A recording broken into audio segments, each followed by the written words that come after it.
Viva la Virgen, kapayapaan po sa inyong mga kamanlalakbay. No, narito na naman tayo no, sa ating Saturday habit with our Mary. Na ating pinakamamahal na ina, ang Pueblo, ang Amante de Maria. Kaya ngayon, ako pa rin ang inyong kasama, si Father Franz, Parochial Vicar ng St. John ng Minor Basilica and Parish of St. John the Baptist sa Taytay. No? Kasama ko ngayon ang kuya ng lahat ng dambana, si Brother Kendrick Ivan Panganiban. Viva la Virgen po, kapayapaan po sa lahat natin mga kamanlalakbay. So, second part na po pala natin itong shrine ng Nuestra Señora de Candelaria. At syempre po, Father Franz, kasama po natin yung dalawa po natin ulit na guest nung nakaraan po, si Father Noel Domingo, ang Parish Priest and Rector, at sa po si Brother Joey Jerome Era. Viva la Virgen po at kapayapaan po sa inyo, Father and Brother. Viva la Virgen! Uli, Ivan Viva la and Virgen. Father Franz. Amen Ayan. po. Nabitin tayo nung nakaraang episode sa kwentuhan natin. Ano? Kaya itutuloy natin ito ngayon. No? Ang focus naman natin ngayon, yung kanyang dambana. Kung nung nakaraang episode, ang napagkwentuhan natin, yung devotion kay Inay Kandi. Ngayon naman, pagkikwentuhan natin ang kanyang napakagandang dambana. Father, ano po ang mga Father Noel tsaka Brother Joey, kahit sino po sa inyo yung gustong sumagot dito, no? Ano po yung kwento ninyo no, sa pagiging pandiocesis na dambana ng Nuestra Señora de Candelaria de Paracale? Paano niyo po nakamit yung ganitong titulo sa inyong simbahan? Kapayapaan po sa ating lahat.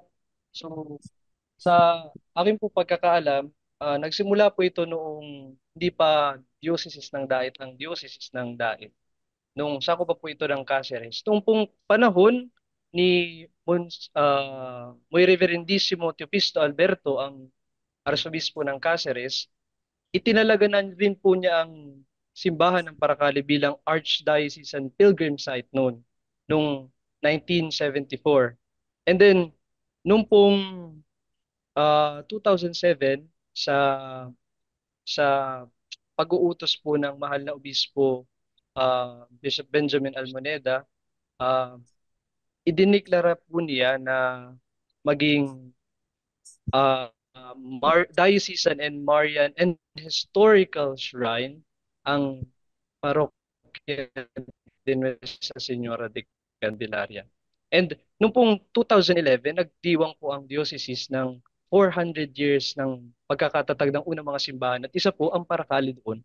At dahil po doon, sinika po ni Reverendo Padre Julito Heraldo na pilit na hindi naman sa pilit na nahingin sa mahal na obispo Monsignor Garcia na hilingin sa Santo Papa Benedicto 16 Benedict XVI ang pagkukorona ng pontifical sa mahal na Birhen ng Candelaria at kilalanin ito bilang patrona ng Camarines Norte, reyna ng Camarines Norte at siyempre ang ikalawang patron ng Diocese ng Dait, which is the first one is the primera patron is Saint Joseph the Worker. And then yun po. Amen. So napaka-rich po ng history po nito, nakakatuwa po, no? So, ito pong pagiging shrine po pala ninyo ay talaga po palang santuario po talaga, no? Pero napansin ko po dati doon sa Facebook page po ninyo, nakalagay lang po yung parokya. So, sabi ko nga tuloy, dapat pala talaga santuario, i-parokya. Then, Nuestra Señora de Candelaria, hopefully po na ano po natin yon. Amen. So, Yes, unti-unti papakilala na namin ng ganun, parokya, santuario diocesano, iparokya.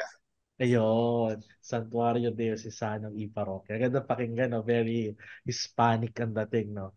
Ngayon po, Father, Brother, no? So, bilang isang shrine, syempre po, ito po ay lugar po ng pagsamba. Meron pong buhay liturhiya sa ating pong dambana. Syempre po, dalawang mahalagang sakramento lagi ang misa at sa kumpisal. So, kailan po ba ginaganap itong mga masses sa inyo pong shrine at sa Apo Confession? Kung kailan po ang schedule ng confession ninyo at paano nyo po nahihikayat ang mga deboto na magsimba at sa amang pisal po dyan? Sa aspeto ng pagdiriwang ng banal na misa, ang aming devotion day ay Wednesday, first Wednesday.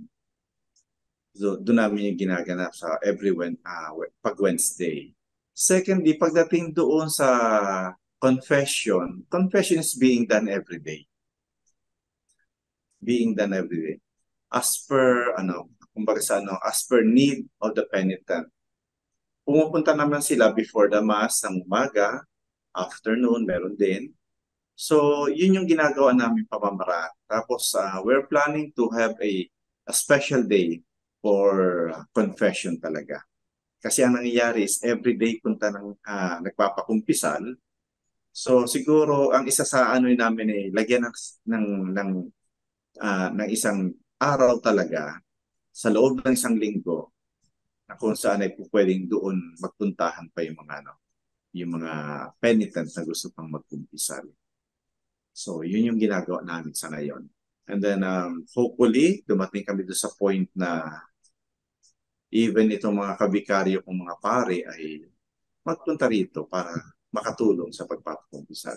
Talagang ang dambana po, sentro siya ng misa at kumpisal. No? Sinasabi nga, doon para mas ma-encourage natin yung marami mga taong pumupunta para sa pagbabago, syempre sa pagpapalalim nun po ng ating pananampalataya.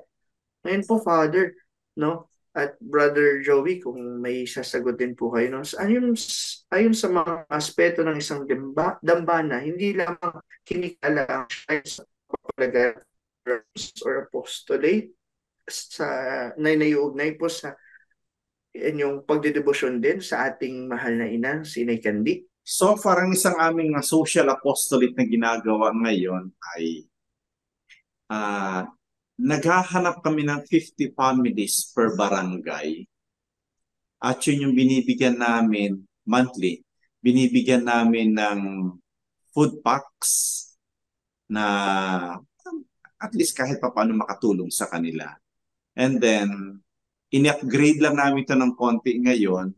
What we're going to do is to involve also the Barangay Pastoral Council para medyo mas dumami pa yung mabibigyan namin kasi kumbaga hindi pa ako kontento ng 50 lamang yung bibigyan.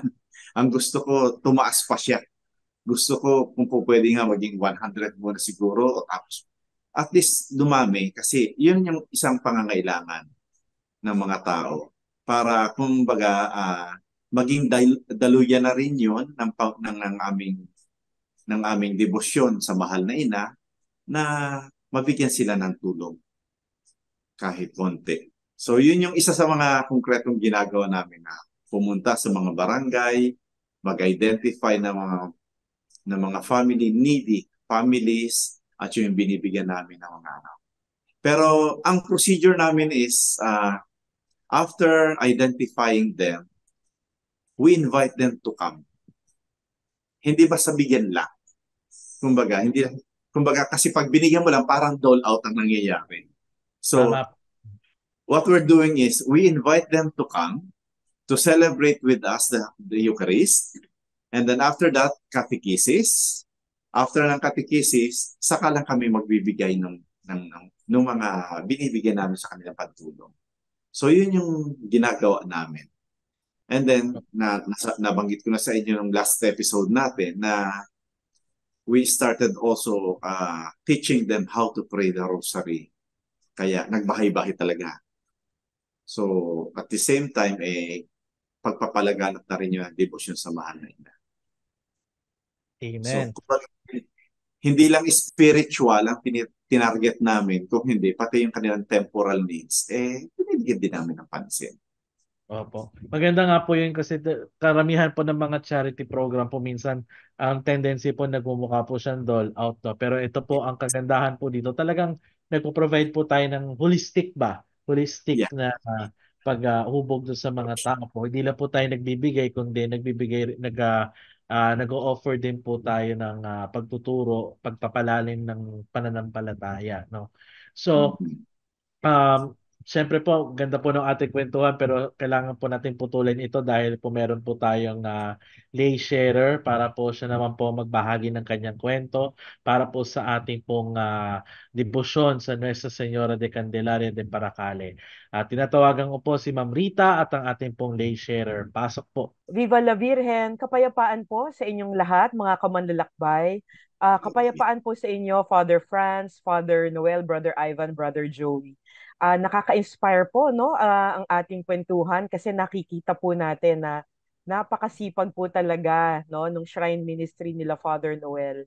At alam ko po na tuwang-tuwa, no, ang ating Inay Kandi, no, sa mga serbisyo na naibibigay, na idudulot ng kanyang dambana, no, para sa ating mga kapatid na mananampalataya. Kaya ngayon po, no, ay patuloy po, no, ang ating kwentuhan at palagay ko po ay mai-inspire po muli tayo, no, ng ating lay sharer. Siya po ang coordinator ng Asosasyon de Nuestra Señora de Candelaria, si Sister Luz Viminda Saino. Viva la Virgen, kapayapaan po sa inyo, Sister Luz Viminda. Hello po, Viva la Virgen, kapayapaan, kamanlalakbay. Ayan. Sister, pwede po bang ipaliwanag niyo saglit sa amin kung ano po itong Asosasyon de Nuestra Señora de Candelaria? Ang asosasyon po de Nuestra Señora de Candelaria, siya ay nagiging tagapangalaga ng kanyang imahen. Po yun talaga nag-aalaga sa imahe ni Inay Kandi. Opo. So, Sister, paano po ninyo pinapakita ang inyong pagdedebosyon po sa ating kay Inay Kandi po? Ipinapakita ko ang pagdedebosyon. Una sa lahat ay sa family, sa komunidad, nagkaroon po kami ng asosasyon ng grupo, ng asosasyon. Nagkaroon po kami ng paglalakbay na magbahagi ng kanyang mga image sa bawat parokya, and then meron din po kami na mga pagdalaw sa mga yung mga mahihirap, nilakbay din po namin sila. And then yun din pong mga may sakit, nilakbay din po namin sila. And then dinadala po namin yung manto ni Inay Kandi sa mga may sakit. Sabay-sabay kaming nagdarasal kung ano yung kahilingan nila sa kanilang karamdaman, na sila ay pagalingin at palalimin ang kanilang pananampalataya, na sa devotion ay naroon yung pinakang malalim na matatanggap namin o nila, na yung isang pananampalataya na dadalhin kami sa pagiging banal. Wow, napakasipag po, ang daming nararating, no, ng inyong pagdedebosyon kay Inay Kandi. Pero Sister Luz Viminda, sino naman po para sa inyo ang Nuestra Señora de Candelaria de Paracale? Ano po yung role na ginagampanan niya sa buhay ninyo? Sa akin po, bilang isang naging leader ng asosasyon, meron po kasi siya na pambihira na history na inakay niya ako na isa akong makasalanan. Isang ina na naging sa umpisa ay talagang makasalanan. Inakay po niya ako sa simbahan. Sa pag-akay niya sa akin, doon ipinakilala niya sa akin ang Diyos na kasama palagi. Nagkaroon po ako ng mga siya po ay isang ina na taga-akay, ina na mapagmahal, ina na inang liwanag, at inang tagapagkupkop at tagapagsanggalang. Mm-hmm. Isa siya. Wow, opo. Taga-akay, pambihira, o nga po, parang taga-akay, taga-kupkop, liwanag, no? Talagang siya ang beacon, no? Parang beacon of light para sa inyo. Talagang Candelaria ang role na ginagampanan niya.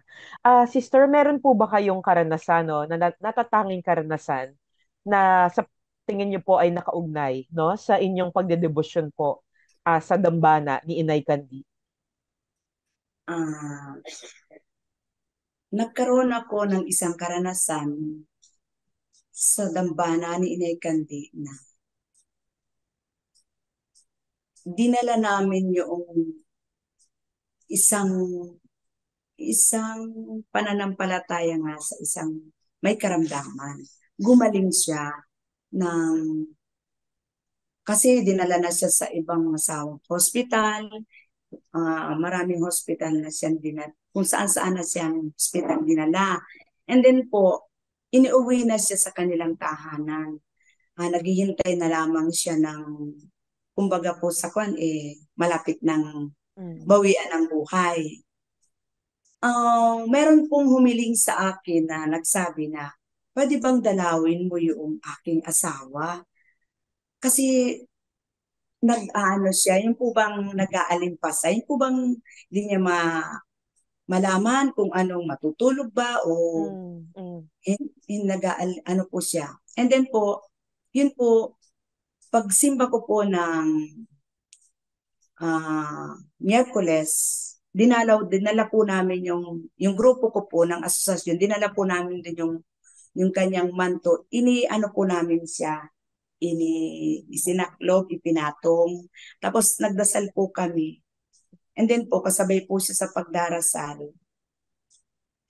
Yun po, mga 3 days po, tinanong po namin uli yung asawa.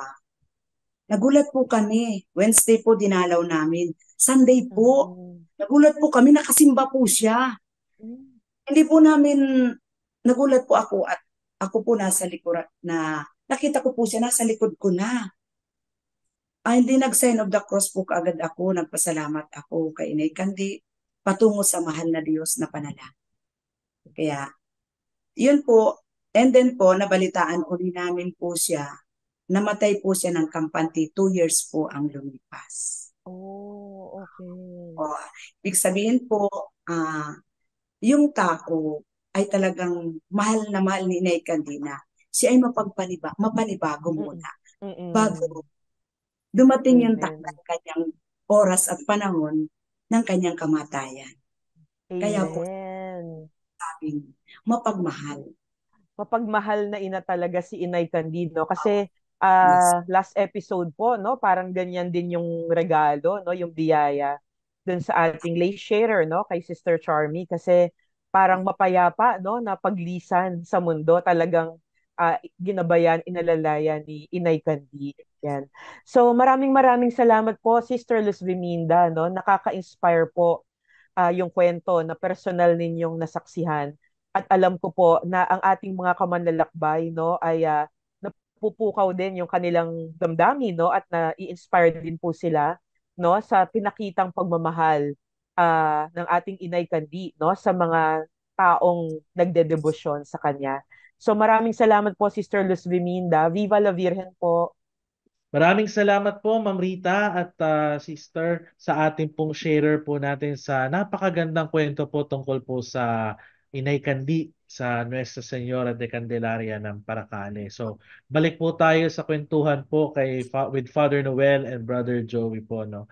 So, bukod po, Father, Brother, doon sa mismong simbahan po na alam po natin ay Heritage Church, meron pa po bang mga lugar like facilities na meron po tayong matatagpuan dyan po sa inyo pong dambana na nagpapalaganap po ng katekesis, ng kultura para po mas malalo pa po makilala itong Nuestra Señora de Candelaria po? Sa ngayon po, ongoing po yung aming pagsasaayos, pagre-restore ng aming patio. And we are hoping in the future na matapos namin yung aming Pilgrim Center. Isa yun sa pinaplano namin. But as we speak, meron kaming konting souvenir. May maliit kaming souvenir store dito. And siguro hintayin ko lang matapos itong gumagawa dun sa patio, mapapasisimulan ko na yung mas malaking souvenir store. So, yan yung mga physical na preparation na ginagawa namin. And then, yun na nga, ang isang pinagpupukosan namin yun paano ba itayo yung ating Pilgrim Center. At medyo malaki-laking preparasyon ang kailangan doon at malaki-laking alam na. So, hindi Opo. na lang. And then, isa pa kasi pinoproblema namin dito is our space. Napakaliit po ng space ng Candelaria. Hindi siya ganun talagang siguro we're going to look for siguro lupa na po pwedeng tayuan ng ibang facilities. Then, mag-facilitate kami siguro ng mga, yun yung nasabi ko na ito minsan sa asosasyon. Siguro paplanuhin namin na magkakaroon lang shuttling na lang para sa mga tao, para papunta sa simbahan, pabalik sa simbahan. Parang ganon. Just to compensate doon sa limited space na kinatatayuan ng simbahan. So, yun yung mga plano namin. Opo. Nakatutuwa po kasi syempre kailangan po natin i-accommodate yung mga pilgrims, lalo na po na meron pa po mga pumupunta dyan mula po sa iba't ibang lugar po, di lang po dyan sa inyo pong town. Kaya po maganda po iyon. Ngayon po, magsi-70th anniversary na po pala kayo ng pagiging isang shrine kung titingnan po natin yung 2007 po, no? Alam ko po medyo napahapyawan niyo na po ito ng first episode, pero kung titingnan po natin kung sa pag-promote po natin ng ating pong patrona, mayroon pa po ba mga plano po ang shrine sa promotion po ng ating pong Nuestra Señora de Candelaria, lalo na po outside po, for example po ng inyo pong diocese? Meron po ba kayong mga pinaplano So, po na pag-iikot or what? yeah, sa ngayon kasi ang ginagawa na namin yun nakikipag-collab na kami sa ibang diocese dito sa Bicol region. Mhm. As you know, meron ditong 4 na koronada sa Bicol region. Opo. So, this coming May 1, in preparation na rin doon sa anniversary namin. This coming May 1, so we will visit the Diocese of Legazpi for a Marian procession. Magkikita po tayo doon. And Opo. then, same time, sa Cáceres naman, from May 1 to May 10, at tapos ang culminating activities will be on May 11. So, yan yung mga naka-line up namin. Pero, ang isa pang wino-workout namin ngayon, aside from Shrine of Our Lady of Candelaria here in Camarines Norte, there is there are 3 more shrines dito. And ang pinakamalapit sa amin dito yung Shrine ng Black Nazarene. Kapalonga. Opo. Kapalonga. So, nag-usap na kami ni Father Toti, yung rector doon, regarding an event na gagawin namin na siguro baka ito magsimula ng panibagong tradisyon. Si Inay Kandi, magma-maritime procession, si Poong Nazareno, magma-maritime procession, and we will meet in the middle. Wow, And parang salubong. Yeah, salubong. Yes. Ihatid ni Inay Kandi si Poong Nazareno sa kanyang dambana this year. Nice, nice. And then by next year naman, babalik na rin naman namin. Ibig sabihin si Jesus naman ang dadalaw ngayon dito kay Inay Kandi. Opo, So, no? we're fixing yung mga mechanics na gagawin namin kasi medyo malaki-laking celebration. Hindi siya ganun kasi dalawang strength na magko-collab, mag-join sila ganun. So, yun yung hopefully maging successful kami dito sa pinaplano na ito para yung devotion to Our Lady of Candelaria ay ma-propagate pa in reference din sa devotion naman ng Black Nazarene. So, kumbaga sa to Jesus through Mary. Amen po. Sige po. So bilang huling katanungan po sa inyong dalawa, Father Noel and Brother Joey po, no? Sa ilang mga salita po, paano po ninyo masasabi na ito pong dambana ng Birhen ng Candelaria po ng Inay Kandi ay isang tanda ng pananampalataya para sa mga taga Camarines Norte at saka po sa mga deboto pong dumarayo rito? Sino po sa inyo mauna? Ah, Ilang salita lang. Apo. Parang reflection. Yeah.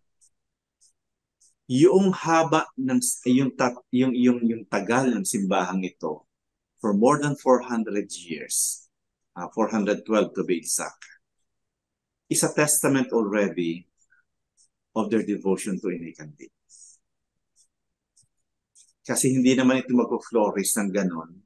Hindi naman ito tatagal ng ganon na patuloy pa rin dinadayo ng mga tao had it not been for Inay Kandi, for their faith in God. So yun yung pinakamagandang isang testamento talaga na bakit babalik ang isang tao sa isang lugar kung wala siyang debosyon, kung wala siyang mga biyaya na matanggap, lalong-lalo na sa kanyang pamumuhay. So napakalaking napakalaking biyaya na yun na sabi ko nga sa inyo nung first episode natin, ang layo namin sa main road, sadyain ito, and yet they come. So nakakatuwa nga po kasi itong Holy Week lang na ito, itong Quaresma na ito, may pumunta rito na 27 buses. Sabi Wow. ko, sasaksak mga taong ito. Tapos may isang rito na 450 na pilgrims ang nagpunta rito bigla. One Saturday, 4 na grupo nagpuntahan dito and the largest among them yung 450. Sabi ko, kung hindi sana nakikilala si Inay Kandi, kung wala sigurong paghipo si Inay Kandi sa kanilang buhay at sa kanilang puso, hindi ito babalik-balik dito. So, yun yung isang napakagandang testamento ng pananampalataya sa Diyos sa tulong ni Inay Kandi. Amen. Brother Joey po.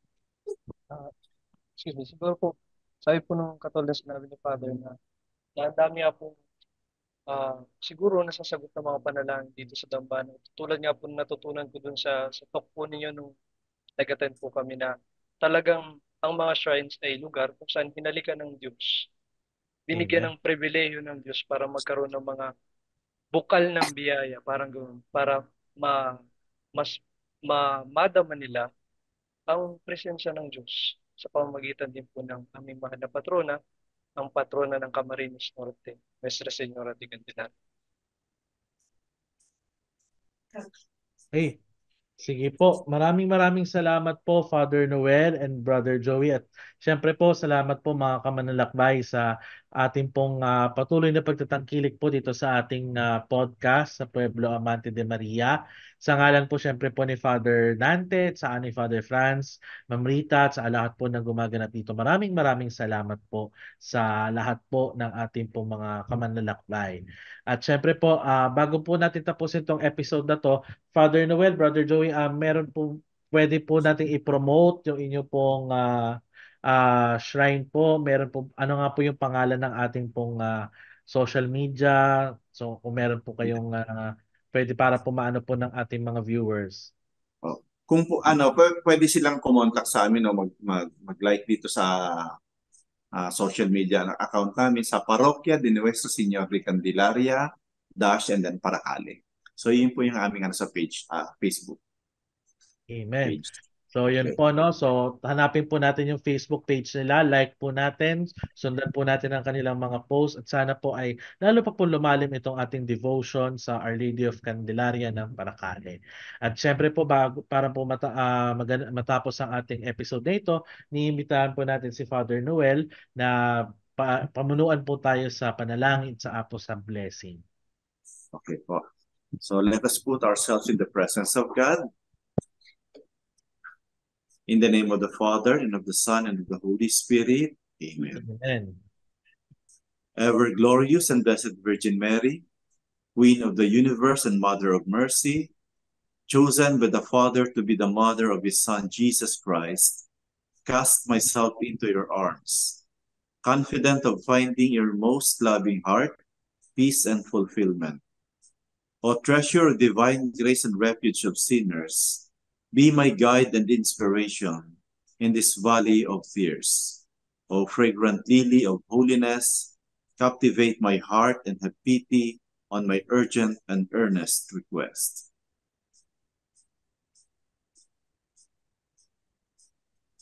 I ask this favor through that love and humility which showed at the presentation of the child Jesus at the temple. O Lady of Candelaria, I thank the Lord for having given you to me to be my own mother, who is worthy of all my love. Be my intercessor before Jesus for all graces necessary in my life. In quest for peace and reconciliation, please give us the light to brighten our path in this world and lead us further to that everlasting joy in heaven. Amen. Our Lady of Candelaria, pray Pray for us. for us. The Lord be with you. And with your spirit. Through the merits and intercession of Our Lady, may Almighty God bless us all. In the name of the Father, the Son, and the Holy Spirit. Amen. Amen. Amen. Viva la Virgen! Viva la Virgen! Maraming salamat po mga kamanlalakbay. Thank you po. Maraming salamat.